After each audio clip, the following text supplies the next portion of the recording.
Good morning, media theory class. So this morning we're going to talk about the Hartley reading, television as transmodern teaching.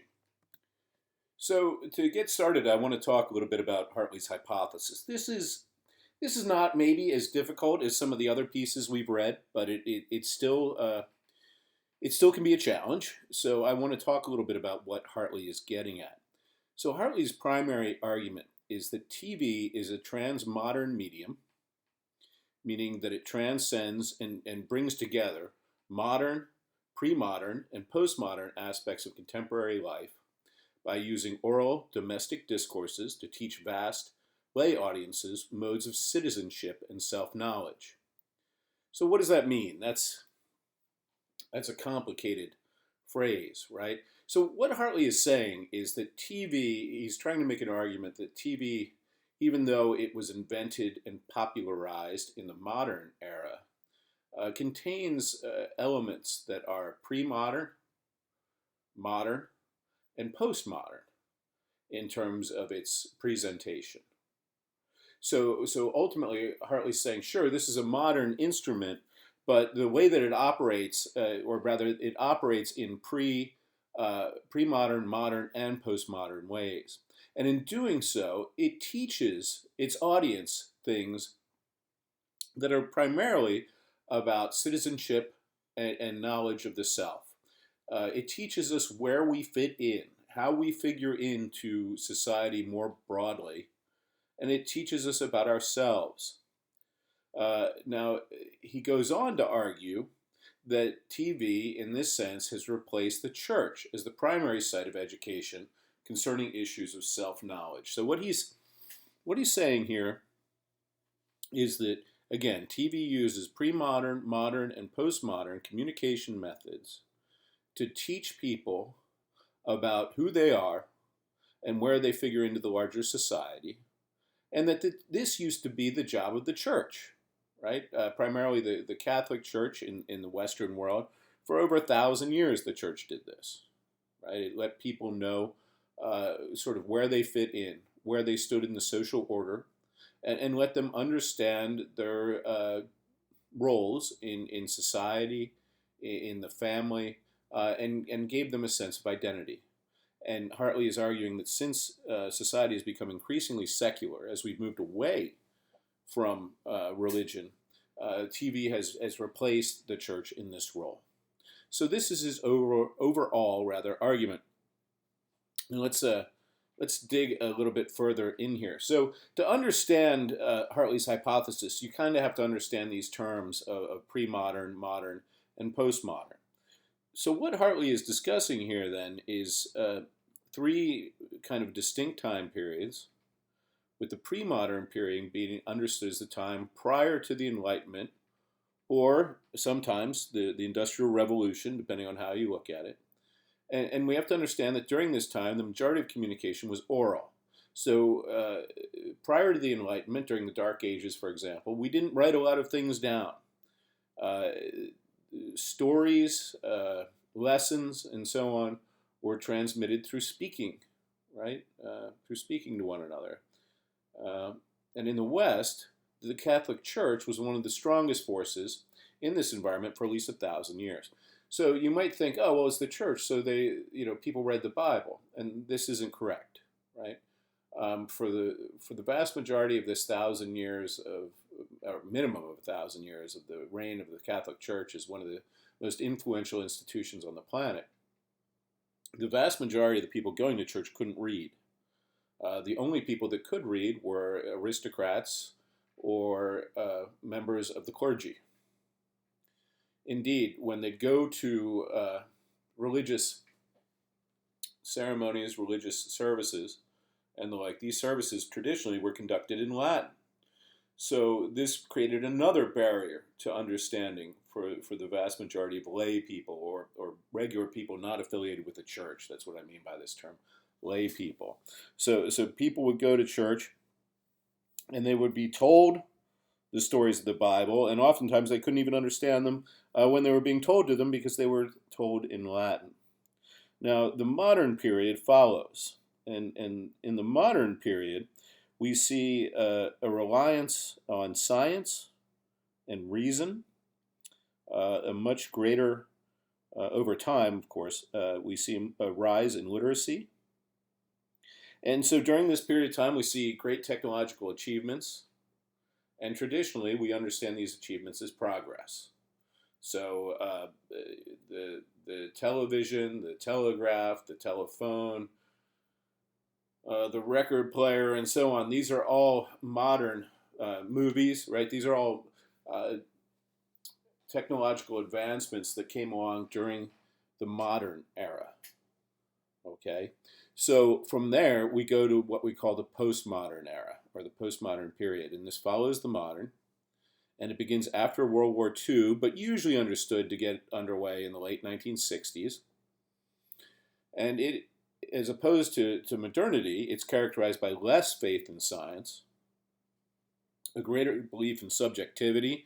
So the idea that well, there's less belief. If there's greater belief in subjectivity, there's less belief in objectivity. So the idea is that things are to a certain extent as you perceive them to be, and a kind of anything goes mixture of high and low culture. So we see this in well, in fields like media studies, like my field, where people are just as interested in studying comic books, for example, which are traditionally low culture, as they are in studying things like operas or classic novels or great films, right? So there's this kind of mixing of high and low art, and along with this also becomes kind of, or comes along with it, a kind of a distrust of institutions, and again, less faith in science. So we have these three distinct eras, and we're living in the last one now, right? If you're going to understand the basis of Hartley's hypothesis. So he goes on then, now that we understand these periods, he goes on to say, TV teaches, but not like a professor, not like I do, or not like a teacher in an elementary school.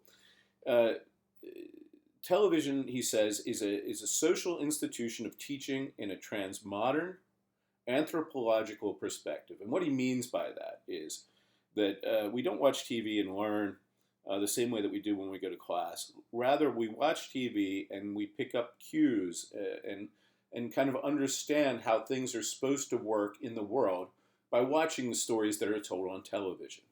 So, for example, you could sit down and watch something like The Cosby Show or Modern Family, right, and get an idea of how families are supposed to function and what the roles are of the different people in that family.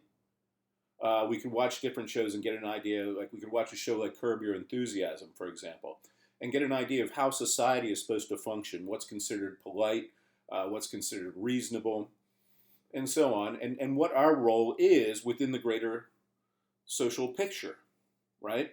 So TV, in this sense, from the time we're little, we start watching TV, and it teaches us about who we are, who we can be, what we're expected to do, what's considered successful, what's considered a failure, what people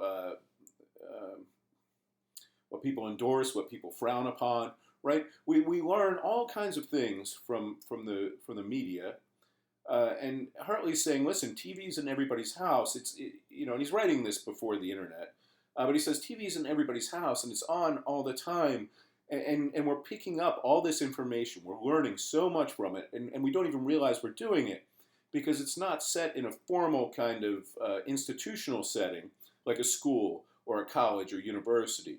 It's a place where we learn without even realizing we're doing it, and we learn about our society. So what's happening is then, this is what he means by saying that it's in an anthropological sense that we're learning, right? We're learning about our culture and society by kind of immersing ourselves in this medium.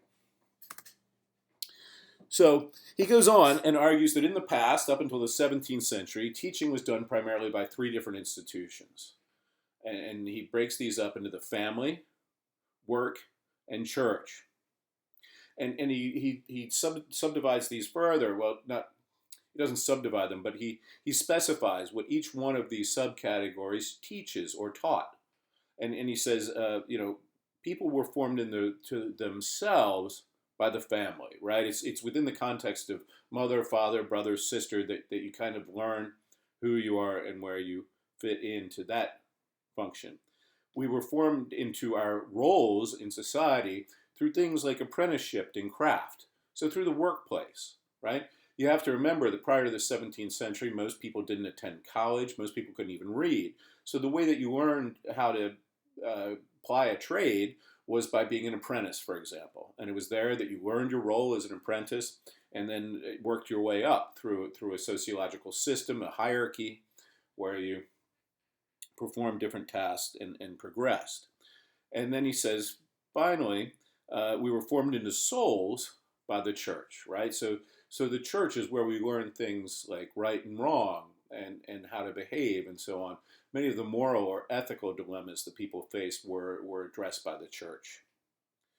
So then he goes on and says governance of the self, so how to act, was divided between the family and church.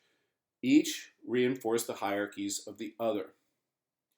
So what he means by that is that when we look at the family and we look at how the church works, specifically the Catholic Church, we understand that their hierarchies are very similar, right? They even in the church mimic the hierarchies of the family, right?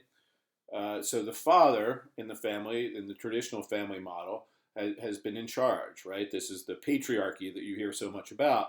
So the father in the traditional family is in charge, and it works the same way in a church, right? There's your natural father, and then there's the Holy Father, right? There's God the Father, and so on. Nuns are sisters, monks monks are brothers, right? And you see how this works. These two different institutions, the structures of them kind of mimic one another or mirror one another. And that both of these institutions, the family and the church, go about teaching the same sorts of things, right? And so from here, he goes on and he says, there were no formal schools to teach self, role, and soul during this time, all the way up to the 17th century, right? You didn't go to school to figure out where you fit in to the social order. You didn't go to school to learn right or wrong, right? Instead, you learn from these three different institutions, right? And he says then, thus, teaching was done anthropologically rather than institutionally. It happened to you during the course of your normal everyday life, through your interactions in your family and in society. This is how we learned, right? So he goes on, he said, it is my view that the private, informal, but systematic teaching of selfhood, belief system, and social role remains with families, but that the part played by the church has been taken over in the modern era by the media, culminating in television. So what he's saying here, the family is still doing its job. The family's, you're still learning where you fit in terms of being a brother, a sister, a mother, a father. But the church has faded into the background as we become a more secular society. And what's replaced that then, he says, ultimately, is television. And so in this model, TV is not an extension of school, right? The church wasn't an extension of school. And he says, neither is TV. It could be a competitor for the hearts, minds, and methods, right, of the school, right? But ultimately, it's devoted to teaching other things than those for which schooling was invented, and best suited. So again, you learn a little bit about selfhood and about right and wrong and your quote unquote soul when you go to grammar school, right? They'll tell you, Billy, don't do that. That's wrong. But ultimately, that's not what school, in theory at least, is designed to do. In theory, the school is designed to teach you reading, writing, arithmetic, and so on, right? And so, again, Hartley's saying our learning of right and wrong and this idea of soul and so on came from family and church, but now it's family and television.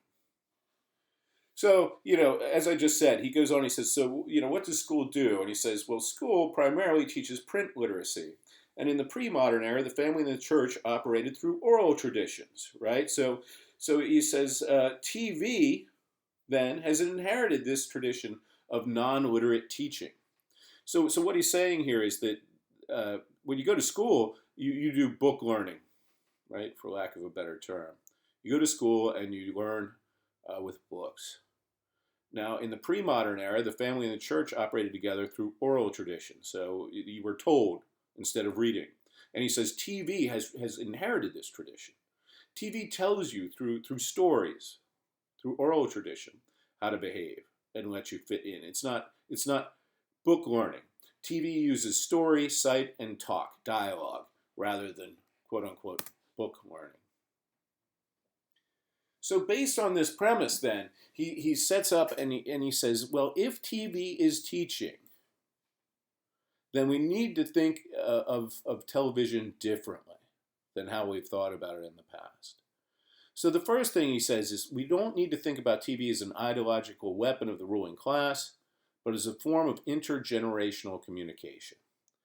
So here, for example, what Hartley is saying is that, this Adorno and Horkheimer style Marxist argument that TV is just feeding you the dominant ideology, right? I mean, so the argument of someone like Althusser, Gramsci, Marx, Adorno, and Horkheimer, that we got to stop thinking that way because that's not what it's doing. He says instead what it's doing is it's passing knowledge from one generation to another. It's intergenerational communication, and it's doing it through, again, sight, sound, and story rather than book learning. Then he says TV audiences are no longer consumers because we aren't buying TV shows. So we need to stop thinking about TV viewers as consumers, right? We're not buying anything. We're just watching TV. And so it's wrong to think about audiences in those terms, right? And then he says we need to think about TV as being integrated with the 3 Ds, democracy, didactics, and drama. So democracy is obvious. TV can teach us a lot about our democracy, our role in the democracy, our responsibilities as citizens in a democratic republic, and so on. Didactics is just a fancy word for teaching, so we need to think of TV as a teaching instrument. And drama, of course. So the stories, we need to think about TV in terms of the stories that are played out on its screens and what they teach us. And specifically, he says that in terms of these 3 Ds, TV teaches public virtues by means of dramatic entertainment. That when you watch a drama show on TV, or even a comedy for that matter, you're learning something. You're learning something about how our society is perceived and perhaps how you fit into that. Then he says that if we think of TV as teaching, we need to rethink teaching itself, right? The term. So often we think about teaching as a purposeful activity. You come to class, you sit down and you learn. I get up in front of the class and I teach. But he says, listen, this is a really thin kind of way of thinking about teaching and learning. We're constantly teaching one another. We're constantly learning from one another. And so we need to think about teaching in a broader perspective, this kind of anthropological perspective that he's talked about a lot through the article already. And in addition, we need to think of TV producers as teachers. These aren't people just putting on programs. They may think that's what they're doing. They may think they're just trying to get the greatest number of eyeballs in front of the screen so that they can sell commercial time and so on. But for Hartley, even though that's what they think they're doing, it doesn't matter because ultimately what they're doing in some sense is teaching. And so we need to think about the role of the TV producer in this perspective. We also need to rethink the concept of text. So what constitutes a text that we learn from? Well, it could be a TV show, right? I mean, when you think of text, you probably think of textbooks or, these dusty, big books and so on. But, Hartley is saying, no. We can learn from all different kinds of quote-unquote texts. And at the same time, we need to reevaluate the status of TV. Now, when Hartley wrote this, TV was kind of like social media in terms of being looked down upon, right? All the names that they used to have for TV when I was growing up bear this out. They used to call the TV the idiot box, right? People who watch too much TV were couch potatoes, right? Uh, so there was this idea, particularly in the '80s, that TV was bad for you. And Hartley's saying, man, that's a bad attitude too. We shouldn't be looking at this thing that's teaching all of us all this stuff about ourselves, about our world, and look at it in this negative perspective, because we're not going to get to where we need to be if we continue to think of it in this negative manner. And then finally, we have to ask, what is the TV teaching? What kind of lessons come across the screen? What kind of unintentional lessons come across the screen in what we see? Now, we can argue that TV has changed so much since Hartley's writing of this particular piece that maybe this no longer applies. I think there's probably some truth to that, but we also need to acknowledge that TV didn't go away. It's still there. It's something that millions of Americans interface with every day. And to the extent that TV has sort of merged with the internet, right? I mean, my kids watch YouTube on my big screen TV, right? TV may have changed, but it's still teaching, I think, right? We could argue that cell phones and tablets and so on might teach us more now as young people, because we spend more time on those devices than we do parked in front of the TV proper. And that's a decent argument. But ultimately, these things, these media platforms, are teaching us. And it's important to recognize that. It's important to recognize that we're learning so much about ourselves and about the world we live in through these things. And to start to grapple with the ramifications of that, right? Okay, well, that's it for Hartley. I hope this explanation, this short lecture was helpful. Thanks for checking it out.